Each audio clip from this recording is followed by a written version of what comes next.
A propósito del Día Mundial contra la Trata de Personas, hemos preparado una radiografía de este delito en nuestro país. Adelante.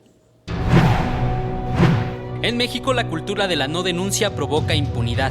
Y es que en el marco del Día Mundial contra la Trata, la Fiscalía Especializada para Delitos de Violencia contra Mujeres y Trata de Personas informó que a la fecha únicamente se tienen 518 averiguaciones previas y carpetas de investigación abierta, de las cuales 413 fueron determinadas, 42 casos consignados y solo en 23 las autoridades obtuvieron sentencias condenatorias. Y aunque todavía no se tienen cifras oficiales sobre el número de personas que son víctimas de este delito, se estima que las cifras son mayores a las propias estimaciones que pudieran hacer las autoridades.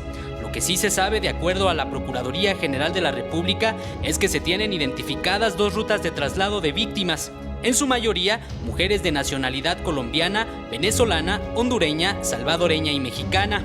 Son enviadas principalmente a los Estados Unidos, en donde son obligadas a brindar servicios sexuales o trabajos forzados.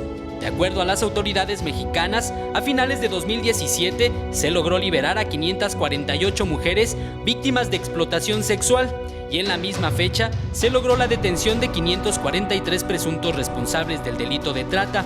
De igual manera, se dio a conocer que en promedio cada víctima genera un traficante ganancias anuales por arriba de los $13,000.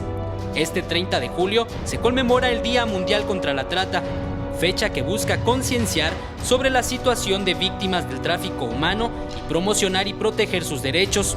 De ahí la importancia de fomentar la cultura de la denuncia para erradicar este grave delito.